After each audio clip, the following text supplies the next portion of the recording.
Hi Nathan. Hi. Just how has Mislav Orsic settled in so far, and could he make his debut on Wednesday? Look, that's a daily thing we have to assess. Obviously, he hasn't played much football since sort of scoring the winner in the World Cup third, fourth playoff. So we're just gonna have to assess that, because what we don't want to do is push him too early and then something happen and break down and then we lose him. You know, it's that would be crazy. So we'll just see. It's day to day. Will you be able to welcome back any players from injury in time for Wednesday's game? Not in terms of Armel and Stuart Armstrong, but you know, the ones that we looked after on the weekends, we looked after a few because of minutes, because they were coming back. So you know, we'll be able to call on one or two of those. But in terms of Stuart Armstrong, and you know, Stuart, as I repeat, he's been playing through injury for a while, so we'd only been able to get 15-20 minutes out of him. But to be fair, we can't keep doing that, and to be fair, puts pressure on Stu and actually puts pressure on me to bring him on. So it's something we're not going to do anymore. Man City next in the cup. It's a tough task, but how much do you need a strong home performance on Wednesday? Well, look, it's probably the toughest test you can possibly have at the minute. They're one of the best in the world, but it's quarter-final of a cup, so you know, it's a shootout. It's winner takes all. So yeah, we need a strong home performance. We got a real strong performance on the weekend, so hopefully we can back that up.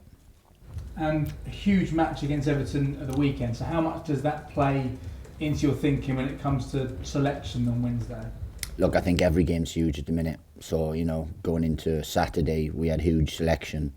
You know, we had to, one, respect the competition, two, play a team capable of winning the game, and then have one eye on Wednesday. Exactly the same comes Wednesday, because, again, respect the competition, definitely respect the opposition. So we've got to be competitive, but also with one eye on Saturday. So it's, you know, it's a bit of game of chess at the minute in terms of that. But as I said, it'll take it all the squad. We used the squad on Saturday and they responded, so we're going to have to do exactly the same again. On Saturday, you spoke about bringing players in with experience in this transfer window. What have the conversations been like with the owners on that? Because there was obviously a clear policy when it came to transfers of players coming in the summer. And there's nothing's veered from what we want to do long term, but also we have to protect the short term as well. So at the minute, you know, we just lack one or two things, you know, and we'd like to bring that in while still protecting, one, the philosophy, two, what we want to do long term. So none of that changes. And as you'll see I would imagine over the next 2 to 3 weeks, you'll see a good balance in the work that we do. Do you feel like you're close to bringing any players in at the moment? I feel we are close, but as I said, you can't really say too much yet. And as I said, everything's structured, so there's no knee-jerk on everything we do. Everything's discussed, everything's been planned. We're all in agreement of what we need in the short, medium and long term, and those things we'll try to fulfil this window. And finally for me, in the short term, what is the one area that you really feel like you need to strengthen in? Look, I'd like us to be a little bit more potent. There's a few little things we need to do. One, I think we're defensively really starting to turn into a better team. You know, it's just tiny little moments at the minute. If we can eradicate those, then there's performances in there. We've showed in the last 3 games defensively, we've not really had a hell of a lot apart from little individual errors. We can eradicate those, which we will do with confidence. There's a team in there, and then we just need to be a little bit more potent, and I'm sure we can be. But look, we score in almost every game, so only one since I've come here that we've not scored in. So this shows that there is a side in. Nathan, how much could you almost do without City coming to town straight after getting that win at Palace, which would have lifted everybody, and now you've got to take City on? It's a cruel world, isn't it? Well, you can be. You can treat it that way if you want to. But you know, when the draw was come in, we like the romance of the cup and so on. And you know, Palace wouldn't have been our first choice in terms of a game. Or Palace away wouldn't have been our first choice. But that proved to be a real productive game for us. It was like a Premier League game. We feel we've been gathering a little bit of momentum, so that hopefully could give us a little bit of a springboard. Now, yeah, to be fair, no one would choose to in a one-game shootout to play Man City. I don't think, and that's the realistic thing. But it's the next opponent, and a wonderful opportunity to test ourselves against one of the best teams in the world, not just the Premier League. Are you looking forward to it yourself, sort of pitting your wits and trying to find ways to actually hurt them? You know, because everyone loves playing against Pep in a way, and Klopp you've already done. So Yeah, look, Klopp was, with the greatest respect, Jurgen, I only had one day really, so it wasn't. I was hoping we'd get a little bit of a bounce for that game, but tactically on anything, I wasn't able to really do anything or influence anything. Tomorrow will slightly be a little. I'll have a little bit more time, and sort of Wednesday, but. It's one of the toughest games you can do, and Pep is one of the, well, if not the best manager coach in the world. So it's a tough ask, but of course these are the moments that you cherish. These are the moments that you want to test yourself against, because if it's simple week in, week out, then there's no real joy in it. There's no challenge, and I know this job's a challenge, and this is one of the biggest about. what do you hope from Wednesday, as a minimum, from the players, from the crowd? Because everything was difficult after Forest, but you've got such a big game Saturday. I feel like you need everyone to be going and pulling in the same direction, even if City are too good. Look, we need everyone pulling in the right direction anyway. I mean, we work religiously. I understand frustrations, but those frustrations don't help anyone at this point in time. I actually prefer they take it out on me than the team, which is a good thing. But what we want to do is give them performances that they can actually see progression. They can actually see a club that, a group of players that wants to work hard, a structure that they can get behind, and then in time we'll give them fruition, if you like. So we have to be together. I understand frustrations, I really do, and that's what managers get paid to do, to handle pressure, to handle frustrations, to come through these times, to put teams out there that can win football games. So that's all we try to do. As I repeat, and the third time I've said it, I understand why people are frustrated, but let's be realistic, and let's get right behind the team, because the team are going to need you. The team need you in these next few weeks. What's the minimum requirement for you to leave Wednesday night happy-ish? I mean, no manager is ever happy when you lose, but let's say they're a very good side. What's the minimum requirement you expect from your players? It's a cup game. We want to try and win the game, because it's a cup game. We don't just want to keep the scoreline down. We don't just want to have a respectable loss. And yeah, I understand in realistic terms that it's not the end of the world, but that's not what we're looking at. We want to be aggressive, we want to be front-footed, and we want a continued development of what we're trying to do here. Yeah, we understand the massive task, because Chelsea found out, and with the greatest respect, it looked like Man City rested a hell of a lot of players and saw this game as not slightly more important, but they kept a lot of big players for this game. So we know it's going to be a tough ask, but it's a great test, and what a wonderful game to have. Quarter-final Carabao Cup against Man City at home. Hopefully we can respond. Just finally from me, can I just ask you about Mislav Orsic? How do you see him on the pitch? Where do you expect him to play and have an impact? He's an attacking player. He's a front-footed, direct, quick, potent front player, and it's something that will really add to the 11 and the squad, and we're really happy with that. We've been delighted with Sam Edozie. He's started 2 of the last 3 games. He's starting games now in Premier League or against Premier League teams. So, but we know that we can't get 90 out to Sam all the time because of his age and so on. So we need more potency in the attacking areas, and we've started by doing that. We still want to bring in more, but that's ongoing. Nathan, I know that you said that you prefer the fans might take their frustrations out on you rather than the players, but does it at any point sort of worry you that it might undermine what you're trying to do here? It could if it continues and stuff, but I understand. So look, I hope that they see something, that then they see what we're trying to do. If in-house, if you speak to people know what we're doing, people know what we're trying to do, how we're trying to lift the environment, the culture, everything about it, how we're trying to drive it to get results and so on. Look, I understand fans pay their money, and fans, I think I came in on the back foot anyway in terms of where I've come from, but it's up to me to change the perception and up to me to change results. And if I don't do that, then I expect to be treated in a certain way. If I do that, then that's my goal. And it doesn't make you think anything about the style and how you might want to change the way you're doing it? Our style won't be an issue. Won't be an issue when we win games and when we do stuff, because we're not a long ball team, as been said. What we want to do is be front-footed and play quick attacking football. Now, we'll try to do that through teams. We'll try to go around teams, or we'll try to go over teams, whichever it is. So it's a myth. And if you look back through my career in terms of everyone, I've been an advocate of the diamond. I played the diamond, which is a front-footed, possession-based thing. What I was at Luton, had the lowest budget in the Championship, or one of the lowest budgets in the Championship, and had a side that was in the top 6. And I needed to do certain things to get results. Slightly different here. So we can talk all we want about style, but every time someone plays a ball that goes vertical, then that's not, suddenly we become a long ball team. That's the way football is. Man City scored their second goal the other day from going over a team because they can't always go through. So that's one of the greatest teams in the world. So I understand. Once we start getting results, no part of anything like that will be an issue. But at the minute, people perceive that that's how we want to play, but it's not. Okay, we'll move on to the section for 10:30 this evening. Mark, what's that off? Yeah, sure. You spoke about James Ward-Prowse a little bit and the reaction that he had to yourself coming in. In terms of what you want as a leader, obviously you've got people in your coaching staff, Alan Sheehan, that worked under you as a captain. Do those two have conversations about what you want? Because sometimes people say James isn't someone who shouts on the pitch, but he leads by example. Do you like that, or do you prefer him to be a bit more vocal?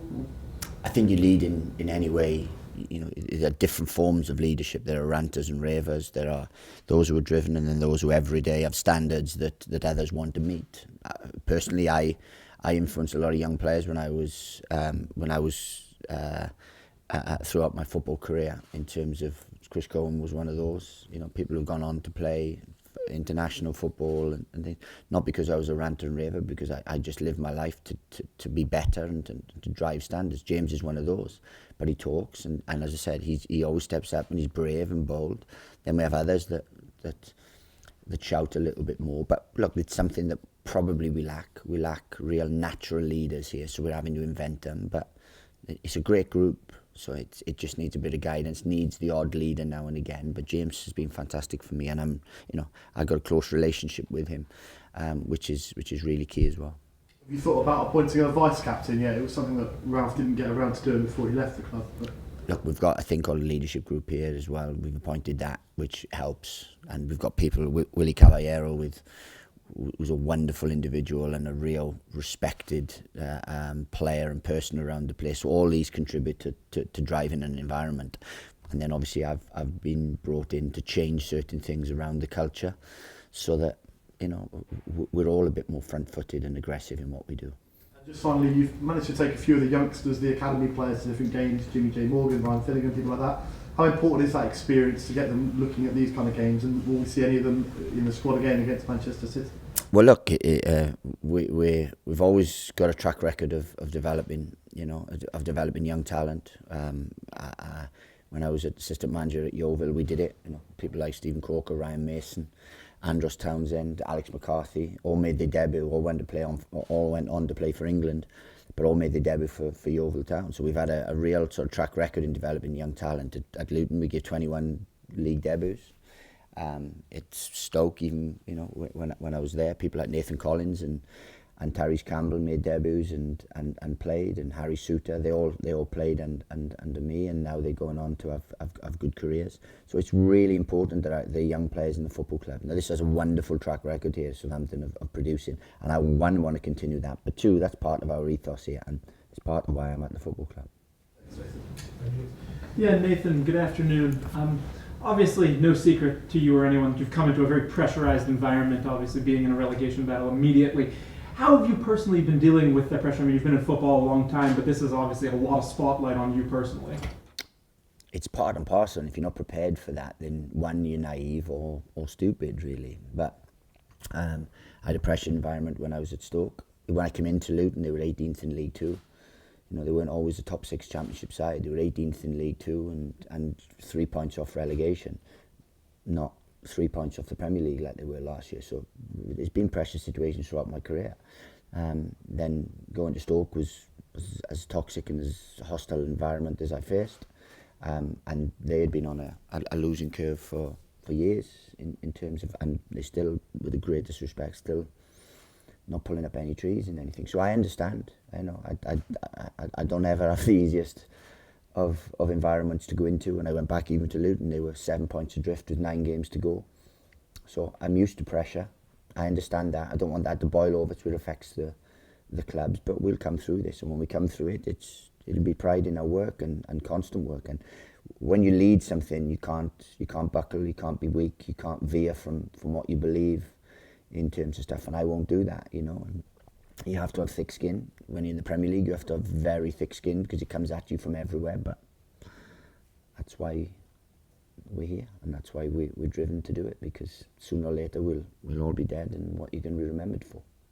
You spoke in, I think it was your very first press conference, about wanting to prove people wrong or show that you are the right person for a job like this, a job this big. Obviously, certain sections of fans have made their feelings known about their their frustrations in general with the team, and I guess with how things have been going. Does it make you hungrier to prove people wrong, or do you need any extra motivation?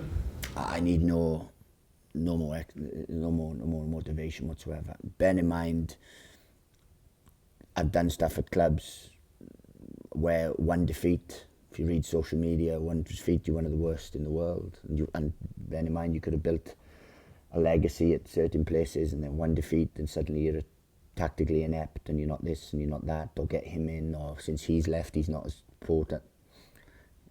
You get it all the time, but it's the industry we're in, and if you fear that, or look at that, or get affected by that, then go and buy a cafe, or go and do something where you can live without that pressure, because this is what it is, and everyone goes through it. You know, you've only got to have a dip in form, and everyone goes through it. And I understand I come into a really pressured environment, but with the greatest respect, if it wasn't pressured and wasn't needing something totally different, then I probably wouldn't have got the job. So I understand, and look, I'd much prefer to take it out on me than the fans and than the players.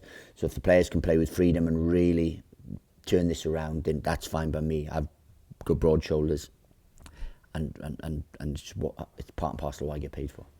It's obviously a slightly difficult job at Southampton in the respect of it's a long-term project, in that they spent a lot of money on young players who need time to develop in the summer, but at the same time you obviously need to get results immediately. How difficult has that balance been? I mean, you've spoken before about someone like Romeo Lavia wanting to be very careful with his fitness. Obviously, Tino Livramento, he's coming back and you want to be careful with him, but how difficult is it to I guess, weigh up those long-term benefits when you need results right now? Look, the be-all and end-all is to get results now, and to make sure that we retain our status, and then their long-term futures will be guarded, because we work with them every day. So if you speak to any individual, you know, there's a real care from us to improve them, to demand from them in the right way, to educate them, to see that they're okay in all things. So that will take care of itself. But look, there is an immediate desire to get, or immediate need to get results, and that's what we're striving for. Look, take the Liverpool game out of it, because it's a game I couldn't affect. The Brighton game, we were disappointing because certain things happened and we should have been better. But the other two games have been margins. You know, we've gone to Fulham, we were a very good side, and frankly, if we defended set plays better, we would have won the game. And then Forest had realistically one opportunity.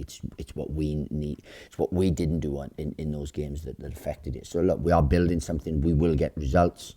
It's just a process. It has to speed up a little bit, because you know the games will eventually run out. But if we knee jerk now and not have the long term goal in sight, then look, that can be detrimental. But as I said, we're not shying away from the fact that we need results, and we want to get results, because if we do, the results are catalysts. They're the galvanizer, they're the glue that sticks everything together, and then you know everything. But we look at process, we look at performance, we look at how the situation we're in, and are we improving? Yes, is the club taking steps forward? We believe so, and we only need results to show that. But results are the be all and end all.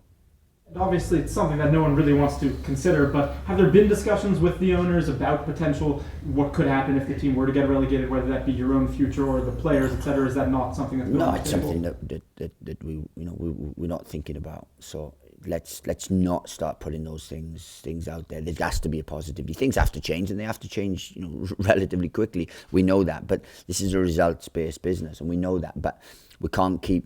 You can't knee-jerk and start panicking and start thinking, well, what if there's... No, look, the focus now is to strengthen. Focus now then to get immediate results, to improve our league position, to improve our points. And once we do that, then we can start to grow. Then we improve the younger players. Then we start to grow again. Then we can improve results further. And then suddenly we've got a real good, a real potent team on our hands, which fits into a wonderful football club. But that's the process. And look, it's a little bit slower. I understand. It's a little bit slower than we would have loved an immediate bounce to, 4 or 5 points more to just be out of it, to see some things. But that will turn. In terms of Tino, we spoke a little bit a while ago about January. Is that still on the cards as a potential return? Look, what you can't do, what I'm loath to do, and with the greatest respect, I'll tell you a story with Chris Cohen here that was a wonderful player that would have played in the Premier League, that was fantastic. I'd retire early because he came back too early from a cruciate injury. In the end, I ended up having 3.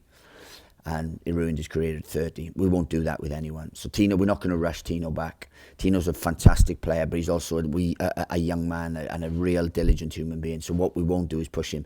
Even though Tino wants to be pushed and we will not bring him back until it's absolutely safe to do so. And that's the important thing. Yeah, I imagine he's itching to get back out there, which must be a tough sort of balance because you almost have to tell him to slow down sometimes. Well, you take it out of the hands because it's a medical decision. It's not a romantic decision or a sentimental decision. It's a medical decision. And what we would hate to do is to get 3 or 4 games out of Tino, brilliant, and then lose him for another year.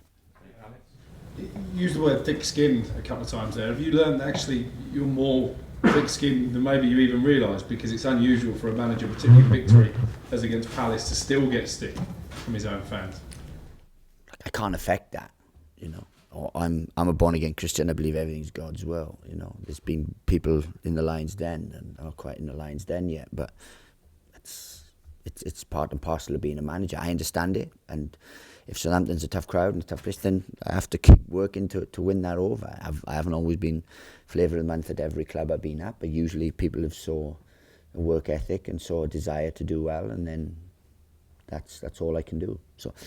You have to have thick skin to be a manager, never mind a Premier League manager, never mind a manager under pressure. Because as I said, I've been at clubs where I've had a not far off 60% win percentage, but if you have a poor performance in the thing, suddenly people question everything. I've had neighbours question me and what kind of job's he doing. I'm thinking, hang on, you see me come home at 10 o'clock most nights, so of course you've got to have thick skin, but that's part and parcel of being a manager. Did you expect them to give you a little bit more of the benefit of the doubt early on, though, these Southampton fans? I don't expect anything. Nothing. If you start expecting stuff and things like that, then you tend to get shot in the foot and you tend to get stung. So I don't expect anything. What I expected was a tough job.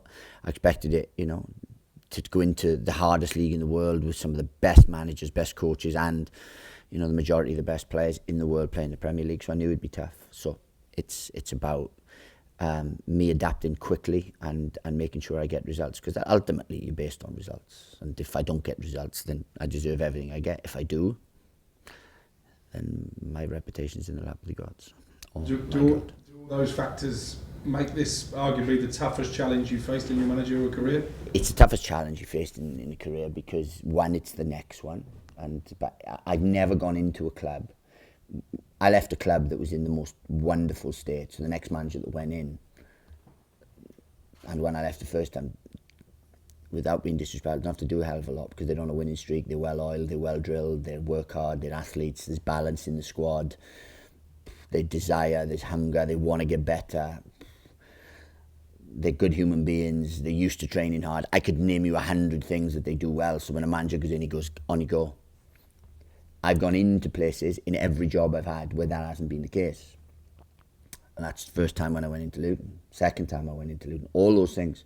So it's slightly different. You either go into a club that's on the up and flying because a manager's been poached, or you go into a club that's having a sticky spell, so you have to change things around. So I know. So yeah, it is a tough job, but it's a tough job because one, it's the next one, and two, it's the Premier League, which is the best league in the world.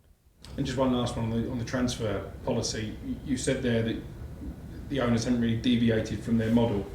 Have they deviated slightly from the summer, when obviously the emphasis was on young players that maybe could be bought for small fees and then sold on at a profit, because obviously Mislav Orsic is a lot more experienced than some of the players that were signed this summer. Do you need that experience, that bit of know-how in the dressing room? Oh, you have to have a balance. You have to have a balance, and And all the best teams in the world, I would say, have a balance of experience and youth and aggression and pace and everything. So we need certain characteristics in the squad now to be better. And that's what we do. Now, whether that's a 29-year-old, whether that's a 23-year-old, whether it's a 24-year-old, or whether that's an 18-year-old, we need one certain characteristics, but we don't deviate from the plan of what we want to do. We want to get players at the right time, develop them, make them better. So we either sell them and they move on, or we take the club forward. That's the plan, and we haven't deviated from that. You know, Mislav Orsic is an international, is 29, just gone 30, but has a wonderful pedigree. He's quick, athletic, hungry, and they tick 3 of 4 boxes that we look for. So look, we're still sticking to the plan. It's not all got to be teenagers, because you know there has to be a good balance, and we'll get that.